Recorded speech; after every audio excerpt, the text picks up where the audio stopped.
اپنے دین میں وہ واپس لے جائیں گے. وَلَن تُفْلِحُوا إِذًا أَبَدًا، اور اگر ایسا ہو گیا تو پھر ہمیشہ کہ تم فلاح سے دور ہو جاؤ گے، پھر نہیں پا سکو گے فلاح کبھی بھی.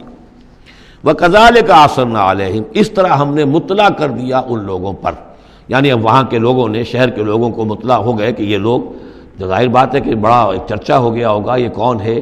اب اس نے بات بتائی، پھر وہ آئے تو معلوم ہوا کہ ہاں واقعتاً کہ ان کے حالات، کوئی 7 آدمی ہوتے تھے ایک زمانے میں، اور وہ کہیں روپوش ہو گئے تھے، گم ہو گئے تھے، کہیں نہیں ملے تھے، پوری مملکت میں تلاش کیا گیا تھا. پھر ان کے حالات ایک تختی کے اوپر لکھ کر جو ہے وہ خزانے میں رکھ دیے گئے تھے. وہ تختی کہیں نکلوائی گئی، 300 برس سے زائد پرانی بات تھی، اس کے اوپر وہ قصہ پورا کا پورا لکھا ہوا مل گیا. تو وہ ساری چیز جو ہے وہ بات کھل گئی. وَكَذَلِكَ أَعْثَرْنَا عَلَيْهِمْ، اور اس طرح ہم نے یہ بات ظاہر کر دی ان پر. لِيَعْلَمُوا، اب اس سے کیا کیا چیزیں واضح ہوئیں؟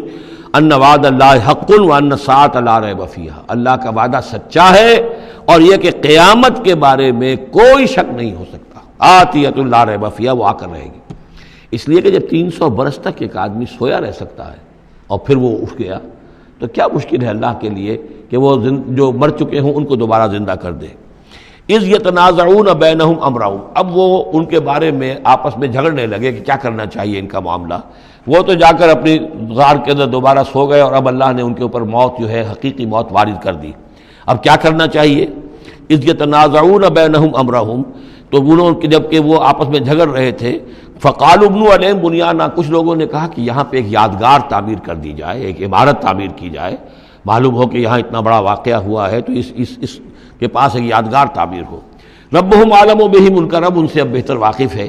قال الذین غلبوا علی امرہم، تو جن لوگوں کی بات مانی گئی، جو غالب آئے اپنی رائے کے اعتبار سے، انہوں نے یہ کہا لنتخذن علیہم مسجدا، کہ اب ہم یہاں پر ایک مسجد تعمیر کریں گے ان کی یاد میں. اب یہاں تک کا واقعہ بیان کر کے فرمایا سیقولون ثلاثۃ رابعہم کلبہم، یہ لوگ کہیں گے کہ وہ 3 تھے اصحاب کہف اور چوتھا تھا ان کا کتا. وَيَقُولُونَ خَمْسَةٌ سَادِسُهُمْ كَلْبُهُمْ، اور کچھ یہ کہیں گے کہ نہیں وہ 5 تھے اور چھٹا تھا ان کا کتا. رجمم بالغیب، یہ ساری باتیں جو یہ کہہ رہے ہیں یہ اندھیرے کے اندر ٹامک ٹوئیاں ہیں، یہ تیر تکے چلا رہے ہیں اندھیرے کے اندر. وَيَقُولُونَ سَبْعَةٌ وَثَامِنُهُمْ كَلْبُهُمْ، اور ان میں سے کچھ وہ بھی ہیں جو کہتے ہیں کہ وہ 7 تھے اور 8واں ان کا کتا تھا. قُلْ رَبِّي أَعْلَمُ بِعِدَّتِهِمْ، کہہ دیجئے کہ میرا رب زیادہ بہتر جانتا ہے کہ ان کی تعداد کتنی تھی. مَا يَعْلَمُهُمْ إِلَّا قَلِيلٌ، نہیں جانتے اس چیز کو مگر بہت کم لوگ. یہاں قرآن مجید نے صراحت تو نہیں کی، لیکن مفسرین کا کہنا یہ ہے کہ بٹوین دی لائن بتا دیا کہ یہی رائے صحیح ہے، اس لیے کہ ثلاثۃ رابعہم کلبہم، خمسۃ سادسہم کلبہم، درمیان میں واو نہیں ہے، لیکن سبعۃ وثامنہم کلبہم اس کے اندر جو ہے زور ہے. دوسرے یہ کہ جب وہ جاگے تھے تو ایک نے سوال کیا تھا کتنے دن ہم رہے ہوں گے، پھر جواب میں 3 نے کہا تھا 1 دن، یا اس کا کچھ حصہ، اس لیے کہ 3 سے کم پر جمع کا اطلاق نہیں ہو سکتا. قالو جو ہے صیغہ جمع کا ہے، 3 سے کم پر نہیں، 2 ہوتے تو قالا ہوتا.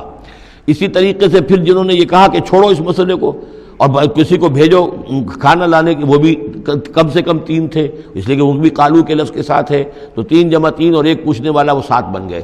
ویسے یہ کہ گبن کی کتاب میں بھی میں نے آپ کو بتایا 7 سلیپرز، یہ گویا کہ ان کی ہاں بھی جو ٹریڈیشنز ہیں ان کی روایات جو تاریخی چلی آ رہی ہیں ان میں یہ کہانی کے طور پر یہ چیز موجود ہے ان کے لٹریچر کے اندر. تو گویا کہ اللہ نے تائید اسی کی ہے، لیکن یہ کہ اس میں جھگڑنے کی ضرورت کیا ہے. فلا تمہارے فیہم الا مران ظاہرا، تو اس معاملے کے اندر اے نبی آپ ان سے کچھ زیادہ جھگڑیے مت. ولا تستفت فیہم منہم احدا، اور نہ ہی ان چیزوں کے بارے میں ان میں سے کسی سے پوچھیے، اس لیے کہ یہ چیزیں ایسی نہیں ہیں. اسی میں ہمارے لیے ہدایت ہے. جو چیز دینی اعتبار سے اہم نہ ہو، اور جو خاص طور پر جو ہمارے لیے جو اصل مسئلہ اس وقت ہے اقامت دین کی جد و جہد، اصل مسئلہ، اس کے اعتبار سے جس کی اہمیت نہ ہو، اس کے بارے میں زیادہ چھان بین کرنا، زیادہ بحث و نظام میں پڑھنا جو ہے وقت ضائع کرنا ہے، بلکہ وہ اپنی اس جد و جہد کو نقصان پہنچانے والی بات ہے. فلا تمہارے فیہم الا مران ظاہرا ولا تستفت فیہم منہم احدا. صدق اللہ العظیم.